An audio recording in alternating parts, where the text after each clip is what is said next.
Hello साथियों, आप सभी का हमारा स्वागत है। दोस्तों देखेंगे कि अभी बहुत सारे लोगों के मन में ये क्वेश्चन आ रहा है कि जो झारखंड में फसल बीमा को लेकर जो बिरसा फसल बीमा करके जो भरा रहा है उसको हम कैसे भरेंगे, इस फॉर्म को कैसे भरना है, तमाम सारी जानकारियाँ मैं अभी आपके साथ साझा करने वाला हूँ। बने रहिए हमारे साथ, काफ़ी सारी डिटेल में हम आपको एक्सप्लेन करेंगे। तो देखेंगे सबसे पहले जो फॉर्म है वो आप ऑफलाइन तरीके से भरेंगे, ठीक है। सबसे पहले जो फॉर्म है वो कैसे भरा जा रहा है ये हम आपको बता देते हैं। पहला स्टेप ये है कि आपको फॉर्म को ले लेना है। फॉर्म को लेने के बाद उसमें जो सो फॉर्म को फिलअप करने के लिए भी हम आपको सिखाएंगे। फॉर्म ले लेने के बाद आपको जो सो मुखिया के पास जाना है, मुखिया के पास, और मुखिया के पास जाने के बाद जो है सो आप वहाँ पे साइन और मोहर करा लेंगे। साइन और क्या करा लेंगे, साइन और मोहर यहाँ पे करवा लेंगे, ठीक है। साइन और मोहर करवा लेंगे। इसके बाद का क्या स्टेप रहेगा वो मैं आपको गाइड करूँगा। चलिए, तो सबसे पहले देख सकते हैं कि ये आपका फॉर्म है, ठीक है। ये देखिए, ये आपका फॉर्म है और फॉर्म में यहाँ पे कुछ इस तरीके से लिखा गया है। तो सबसे पहले इस फॉर्म को आपको ले लेना है, किसी भी प्रज्ञा केंद्र में आपको जाके मिल जाएगा, आसानी से आप इसको ले सकते हैं। लेने के बाद क्या करना है, इसको भरना है। कैसे भरना है, तो देखिए जिसके नाम से भरेंगे उसका सबसे पहले यहाँ पे नाम आएगा। जैसे कि किसी का नाम हम यहाँ पे एग्जाम्पल लेते हैं, सपोज विनोद लेते हैं, ठीक है। सपोज किसी के नाम से भर रहे हैं तो यहाँ पे लिखेंगे विनोद कुमार, ठीक है। महिला का भर रहे हैं तो महिला के नाम से भरेंगे, विनोद कुमार लिखेंगे। विनोद कुमार के पिता का नाम लिखेंगे। अगर यहाँ पे कोई महिला के नाम से भर रहे हैं तो उसके पति का नाम लिखेंगे। इसके बाद उसका ज़िला लिख देंगे, कौन सा ज़िला से है, ब्लॉक लिख देंगे। ग्राम पंचायत कौन सा आता है वो लिख देंगे। इसके बाद यहाँ पे लिखना है कि कितने हेक्टेयर ज़मीन का जो सो हेक्टेयर में देना है, कट्ठा और एकड़ में नहीं देना है, हेक्टेयर में देना है। तो हेक्टेयर में कैसे बदलते हैं, जैसे कि मान लेते हैं 10 कट्ठा है आपका, ठीक है। 10 कट्ठा को हेक्टेयर में कैसे बदलेंगे, तो गूगल में जाके सर्च करें हेक्टेयर टू कट्ठा टू हेक्टेयर, तो आपके सामने आ जाएगा। तो उसको आप यहाँ पे कर लेंगे। चलिए हम आपको दिखा देते हैं कैसे बदलेंगे इसको।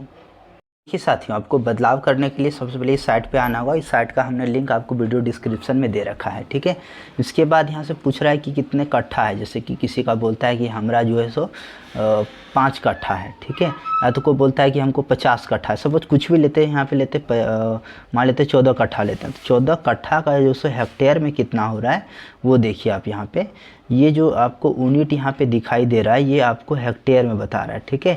इतना हेक्टेयर। तो इसको क्या करना है, इसको कि डालना कैसे है वो समझ लीजिए।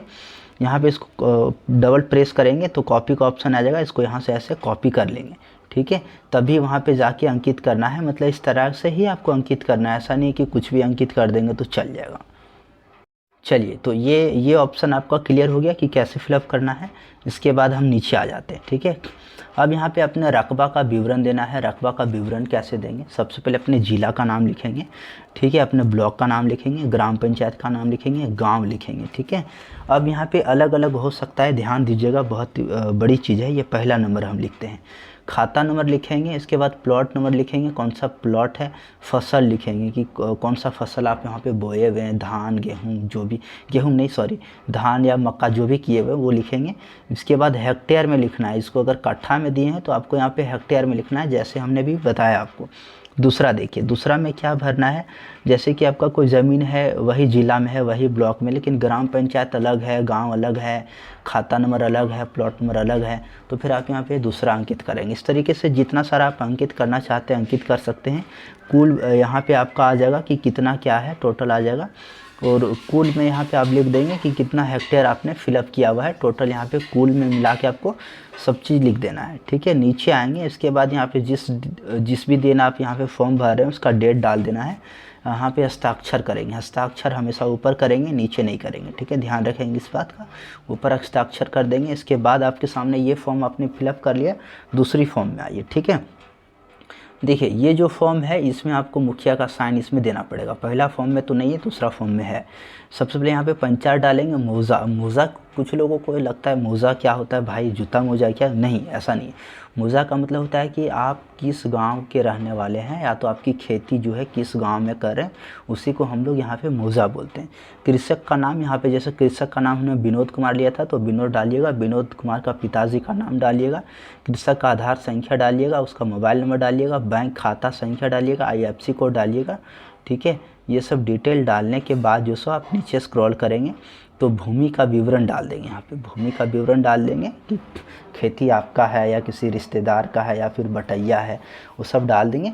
अगर बटैया है तो यहाँ पे ज़मींदार का खाता वगैरह डिटेल वगैरह डालेंगे, नहीं तो आप छोड़ सकते हैं, ठीक है, क्योंकि आपने फर्स्ट वाले फॉर्म में डाल चुके हैं। अब यहाँ पे वंशावली बनाना है। वंशावली काफ़ी सारे लोगों को ये कन्फ्यूजन रहता है कि वंशावली हम कैसे बनाएंगे। तो देखिए, जैसे कि अगर आपके खाता में किसके नाम से, जैसे कि विनोद कुमार ही लेते हैं सपोज, यहाँ पे हमने विनोद कुमार का एग्जांपल लिया है तो विनोद कुमार ले लिए। अब ऐसे करके आपको लाइनिंग खींचना है, देखना है कि विनोद कुमार के कितने बेटे हैं। जैसे 3 बेटे हैं तो 3 लाइन देना है। अब इस पहला बेटा का नाम क्या है, दूसरा का नाम क्या है, तीसरा का नाम क्या है। अब मान लेते हैं कि इस तरह से आप लिख दिए, ठीक है। अब आप आ रहे हैं सपोज बीच वाले में, आपके पिताजी बीच वाले में हैं, तो आपके पिताजी कितने बेटे हों वो यहाँ पे ऐसे करके लिखना है।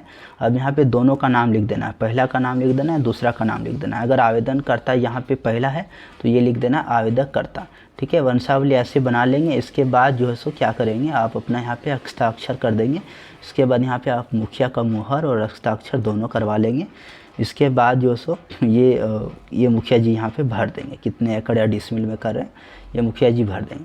तो इतना सारा काम आपको करने के बाद क्या करना है, अपने आधार कार्ड, ठीक है, आधार कार्ड, पासबुक और फिर आपका ये जो फॉर्म मिल गया, ठीक है, फॉर्म मिल गया और फिर बस इतना ये फॉर्म हो गया। इसके बाद जो सो इतना सारा चीज़ और वंशावली तो है, ये सब आपको किसी भी सीएससी में जाके जमा कर देना है। और वहाँ सीएससी में क्या है कि 1 रुपया का टोकन कट रहा है, 1 रुपया का टोकन अमाउंट कटा के वो यहाँ से ऑनलाइन हो रहा है। नेक्स्ट वीडियो में बताऊंगा कि ऑनलाइन आवेदन कैसे करेंगे, सीएससी के माध्यम से भी हो रहा है और आपका जो है सो बिना सीएससी पोर्टल के भी माध्यम से हो रहा है। तो दोनों तरीका मैं आपको बहुत जल्द बताने वाला हूँ। पहले ये वीडियो आप देख के संतुष्ट हो जाइए, दूसरी वीडियो भी आने वाला है, चैनल को सब्सक्राइब कर लीजिए। बाकी कोई भी क्वेश्चन आता है इसके संबंधित तो आप कमेंट करिए, मैं उसका जवाब दूँगा। Thank you.